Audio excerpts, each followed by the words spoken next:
Vous aimeriez augmenter la complicité amoureuse dans votre couple, mais vous avez peur d'être mal compris. Ou vous avez l'impression que votre besoin ne sera pas entendu ou pas pris en compte. Vous ne savez pas comment faire, votre partenaire n'a pas l'air très réceptif, ou bien vous pensez que vous êtes le seul à vivre ça. À peu près tout ce que vous voulez vivre au niveau de votre sexualité, votre sensualité, peut faire partie de la complicité de couple. Cependant, pour qu'il y ait complicité, ça prend un complice. Très drôle. Vous allez me dire, ben oui, c'est bien drôle, hein? Mais je m'explique. Supposons que vous avez décidé de faire un surprise party. OK? Donc, vu qu'il s'agit de votre idée, de votre besoin, c'est vous qui voulez lui faire plaisir, vous avez décidé de tout organiser. OK? Donc, vous prenez soigneusement tout en charge, vous avez pensé à tous les détails, juste à penser à son excitation, là, vous êtes tout énervé, vous êtes tout excité, juste à l'idée de voir sa réaction. Mais pour mener à bien ce projet-là, naturellement, vous avez besoin d'un complice. Vous avez besoin de quelqu'un qui va vous aider à l'amener sur place sans qu'il sache, pour qu'il se doute de rien. Fait que pour que ça fonctionne, qu'est-ce que vous avez fait? Vous avez trouvé quelqu'un de confiance qui va savoir garder le secret, sinon il n'y a plus de surprise, pour maintenir l'effet de surprise. On s'entend. Okay. Donc, cette personne, elle a accepté de suivre vos indications, ce que vous lui avez demandé, pour que ça donne l'effet que vous recherchez, parce que c'est vous qui avez eu l'idée. Mais comment est-ce que vous avez fait pour obtenir sa complicité? Tout simplement, vous lui avez demandé. Vous avez dit, regarde, je veux faire un surprise party pour une telle personne. Vous lui avez exposé votre idée. Vous avez dit, tout simplement, j'ai besoin de ta coopération. J'aimerais ça que tu fasses ça, ça, ça, ça, ça. Vous avez expliqué exactement ce que vous vouliez. C'était simple et clair et précis. Comment ça se fait qu'on a tant de misère à faire la même chose quand il s'agit de nos besoins affectifs, sensoriels ou sexuels? Vous remarquerez que la très grande majorité de nos craintes, de nos peurs, se situe au niveau de la sexualité. Ces peurs sont responsables de nos préjugés, de nos tabous. Ça fait disparaître la spontanéité, l'énergie, le plaisir. C'est important de s'en occuper. Ça vous empêche de vous donner totalement dans l'acte sexuel, puis ça influence à la baisse la qualité de vos orgasmes, c'est indéniable. Pour que tout ça soit possible, pour qu'il y ait une complicité amoureuse, la complicité ne peut pas exister s'il n'y a pas présence de respect dans la relation.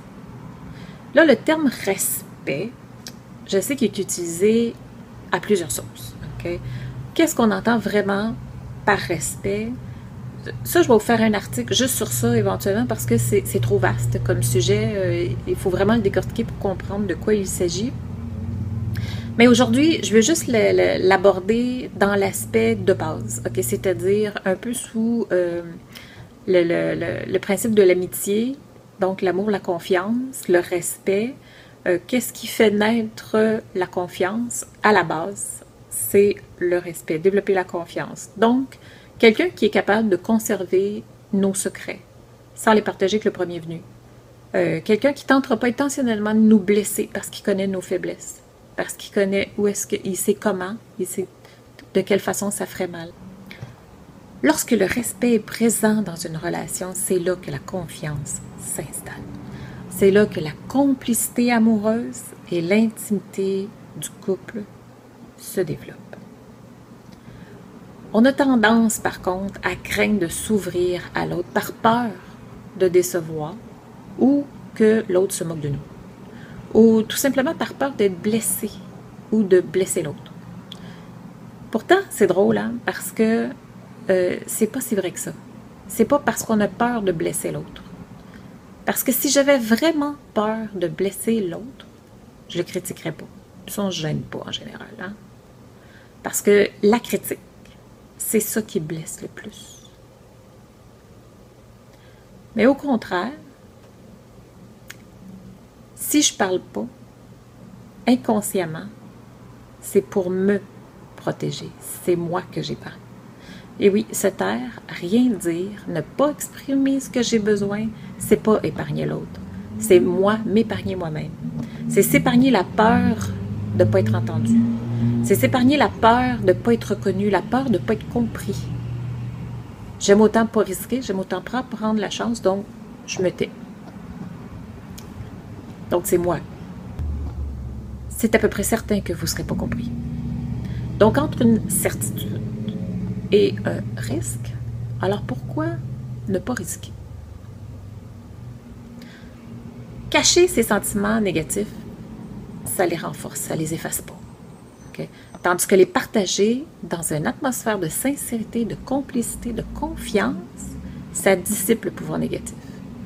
Donc, dans le fond, vous avez tout à gagner. Tout est une question de choix. Partager des sentiments profonds développe un lien authentique entre les deux partenaires. L'amour véritable et durable. Si vous voulez un couple à long terme, vous n'avez pas le choix de prendre le risque de vous faire confiance. Avec un couple qui prend le risque de se faire mutuellement confiance, il n'y a rien de plus stimulant de toute façon, de plus rafraîchissant et de plus excitant que d'être mis devant le choix de la confiance. Puis ça, je peux vous en parler en toute connaissance de cause. Ça fait 30 ans que je suis mariée, ça fait 35 ans quand même que je connais mon conjoint. Et c'est la complicité, la confiance, le respect s'est développé au fil des années et on est encore ensemble aujourd'hui et très, très heureux. La complicité de mon couple, j'y tiens énormément. C'est très, très cher à mes yeux parce que personnellement, je préfère de loin être moi-même, risquer d'exprimer mes besoins que de me taire. Parce que j'ai beaucoup plus de chances que mes besoins soient satisfaits que l'inverse. De plus, je ne m'attends pas à ce que mes besoins que j'ai exprimés soient automatiquement satisfaits. C'est une demande. Puis, lorsqu'on fait une demande, il faut être capable d'accepter un oui ou un non. Parce qu'une demande, ce n'est pas une obligation. Alors, regardez en vous, trouvez vos peurs, vos inquiétudes, ce qui vous empêche de vous sentir en sécurité, détendu, en présence de votre partenaire. C'est quoi qui vous agace le plus, là? Pour vous débarrasser de vos peurs, vos tabous, préjugés, vous n'avez pas le choix de les identifier d'abord, puis de les partager avec votre partenaire naturellement, s'il y a du respect et de la confiance. Exprimer ses peurs dans une relation de confiance, ça développe les liens, ça crée l'intimité, ça augmente la complicité amoureuse. Mais sans ces ingrédients indispensables, il ne peut pas y avoir d'amour véritable et durable. C'est sûr que pour établir un climat de confiance, vous permettre de vivre des moments d'intimité profonde avec votre partenaire, c'est essentiel que le respect fasse partie intégrante de la relation. Puisque l'intimité, c'est l'ouverture de ses propres sentiments à l'autre. Puis pour que ça soit possible, il faut qu'il y ait une bonne écoute et une bonne communication entre les deux. Le respect est aussi primordial à l'abandon dans la confiance. Puis l'abandon est essentiel à certains types d'orgasmes également et intensité. Une chose que j'ai bien aimée dans les livres de la trilogie, vous allez entendre parler régulièrement parce qu'il y a beaucoup de choses, il y a beaucoup de matière à éducation dans ces livres-là qui sont très intéressants dans la trilogie des 50 nuances de Grey. C'est le fait que Christian Grey, là, la vedette du livre dans le fond, là, verbalise énormément ce qu'il veut, ce qu'il a l'intention de lui faire. Il demande à ce qu'elle s'exprime également, elle, très très clairement sur ses besoins, sur ses envies, sur ce qu'elle vit. C'est une belle communication développée, c'est très intéressant comme type de langage érotique et même de langage de communication. On prend trop souvent pour acquis que l'autre sait par instinct ce qu'on veut, sans qu'on ait besoin de l'exprimer. Que s'il nous aime vraiment, il devrait le savoir. Mais ça, c'est rien de plus faux. Personne ne peut deviner pour soi ce qu'on veut. Puis il nous appartient de l'exprimer puis de le faire comprendre. Puis même, je rajouterais que bien souvent, on ne sait même pas nous-mêmes ce qu'on veut, puis on s'attend à ce que l'autre le sache mieux que nous. C'est un peu paradoxal. Je vous donne un exemple. Je me souviens d'une époque dans mes débuts, au début du mariage. Moi, je croyais que mon homme, mon conjoint, savait ce que mon corps avait besoin. que faire l'amour et donner du plaisir, c'était quelque chose d'instinctif, d'inné chez l'homme. Genre pas d'éducation, là. Mais plus les semaines avançaient, plus je me sentais frustrée. Je me rendais compte que ça va pas l'air d'être le cas, là. Fait il me stimulait pas exactement comme je l'aurais voulu. La relation, elle se déroulait pas exactement comme je l'espérais. Il me semble que je l'exprimais, que je disais clairement ce que je voulais pas. Mais en y repensant bien, en réalité, non, pas du tout. Même si j'étais convaincue du contraire. J'avais aucune espèce d'idée de ce que moi j'avais besoin, de ce que moi je voulais. Mais j'avais une bonne idée de ce que je voulais pas, par exemple. Mais comment exprimer ça à l'autre sans le blesser? T'sais, comment tu dis, ouais, mais c'est pas bien bon. C'est pas comme ça que j'aimerais ça. Il y a une façon de dire les choses, OK? Le fait est que mon ignorance là-dedans, mes fausses croyances, j'attribuais toute la faute de mes insatisfactions et de mes frustrations, dans le fond, à ses compétences, ou même, je devrais dire, à ses incompétences. Je restais dans l'espoir qu'il réponde à mes attentes. Le mot le dit, attente. Puis ça, même si, dans le fond, c'est pas clair pour moi. Bref, lorsque j'ai réalisé que je prenais pour acquis son instinct et ses connaissances,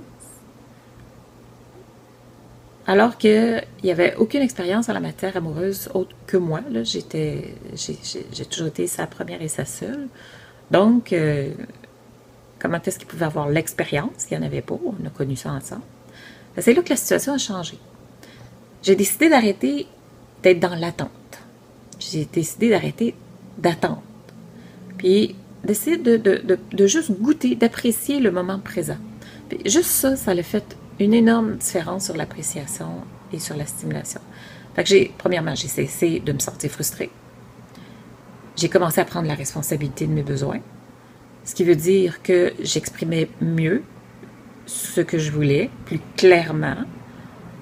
Ce qui me plaisait, ce qui me plaisait pas. Les toucher, mettre ses doigts sur mes doigts, y montrer la pression, plus, moins, comme ça, non, à côté. Fait que c'était beaucoup plus précis, en fait, d'explications, sans prendre pour acquis, justement, qu'il savait. Tant que ça, on a pu ajuster les manœuvres. Donc, au lieu de critiquer, comme j'avais pris l'habitude de le faire, puis de toute façon, ça ne réglait rien, même pire, dans le fond, ça faisait qu'il se refermait sur lui-même, qu'il ne se trouvait pas à la hauteur de mes attentes. Ce qui était le cas, mais ce n'était pas sa seule responsabilité. C'était la mienne aussi. J'ai changé mon discours. J'ai commencé à utiliser davantage le « je » que le « tu ». J'aime pas quand la pression est comme ça. Je ressens un inconfort quand ça fait ça. J'aimerais que la stimulation soit plus douce, qu'elle soit plus... Bon. En utilisant le moins possible le tu. C'est pas facile parce qu'on commence le je, puis tout de suite le tu arrive. On dit oui, mais j'aimerais que tu. Idéalement, ne pas du tout utiliser le tu. Le tu est accusateur. C'est facile de tomber dans l'accusation, puis c'est pas ce qu'on veut.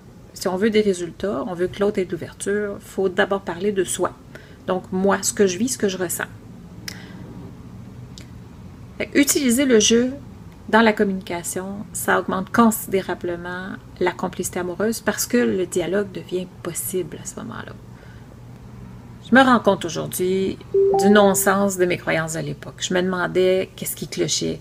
Je pensais que mon homme n'était pas sensuel, qu'il n'y avait pas des besoins à ce niveau-là, que j'avais peut-être pas trouvé nécessairement le meilleur des amants. Mais tu sais, comment s'attendre à ce qu'un homme, dans son corps d'homme, dans ses besoins d'homme, sache mieux qu'une femme ce qui la stimule. En réalité, c'est une aberration en soi, là. Je comprends même pas qu'on ait ces croyances-là, mais oui, on pense ça. Puis il y en a encore beaucoup aujourd'hui qui pensent ça. C'est pourquoi c'est important de s'informer. C'est important de s'éduquer en matière de sexualité, de prendre des formations en savoir-faire, en savoir-être sexuel qui sont disponibles maintenant, afin de casser ces fausses croyances-là. De suivre ce genre de formation-là, ça vous ouvre l'esprit, ça vous redonne le pouvoir sur vous-même. Vous pouvez décider au lieu de subir. Une autre façon efficace d'augmenter la complicité de couple, c'est de vivre le moment présent. Apprécier la relation au lieu d'être dans l'anticipation de ce que ça pourrait être, de ce qui s'en vient, puis de sortir de la job à quelque part qu'on s'impose à vouloir faire jouir l'autre absolument. Là. Parce que ça peut sembler simple, mais dans le moment le plus intime de la relation, soit la relation sexuelle, on est tellement occupé, on est tellement préoccupé à bien faire les choses qu'on en oublie tout simplement de vivre le moment présent, d'être là, d'être présent à l'autre. Ce qui fait que malheureusement, on passe à côté de l'essentiel. Ça veut dire, ça peut sembler égoïste, mais de vivre le moment présent, ça nous rend réceptifs à l'autre. L'exemple qui vient à l'esprit quand je vous dis ça, c'est lors de nos fréquentations. Ça fait quand même un petit bout de temps. On était jeunes, inexpérimentés, on était innocents. Par contre, ce que je peux dire, c'est que chacun des moments qu'on a partagés, c'était sincère, c'était toujours respectueux. Je me souviens d'un simple baiser qu'on a échangé lorsqu'on faisait une randonnée au chalet, une marche dans le bois. L'amour, le désir, la passion, c'était si présent dans ce baiser-là que l'intensité que lui, il a éjaculé juste par un baiser. Puis moi, j'ai senti quelque chose de pas bien loin de l'orgasme, franchement. Là, puis pourtant, c'était juste un simple baiser. Mais c'était un moment tellement authentique. Il était tellement là, tellement présent à moi, puis moi à lui, qu'aujourd'hui, juste ce petit moment-là fait partie de mes très très bons souvenirs érotiques. D'ailleurs, l'intensité de l'émotion de la passion, ça ne peut pas être possible si on ne vit pas le moment présent. Une émotion, ça se vit dans ce que je ressens là. Sinon, je le tasse, je le mets de côté. Donc, développer une attitude de respect envers vous-même, envers l'autre. Ça vous amènera à la confiance, ça va rendre possible la communication authentique, ça va vous ouvrir la porte toute grande à la complicité, à l'intimité dans votre couple. Apprenez à vous exprimer davantage et plus souvent, dites ce que vous ressentez, ce que vous aimeriez, restez positif, évitez la critique lorsque vous vous exprimez, puis surtout, aimez-vous. Vous allez avoir besoin de ça pour les prochains articles que je vous suggère. Je vous en ai composé des délicieuses sur l'intensité. Si la complicité, le respect n'est pas présent, vous allez voir que c'est difficile à faire dans une relation à long terme. Donc, à plus!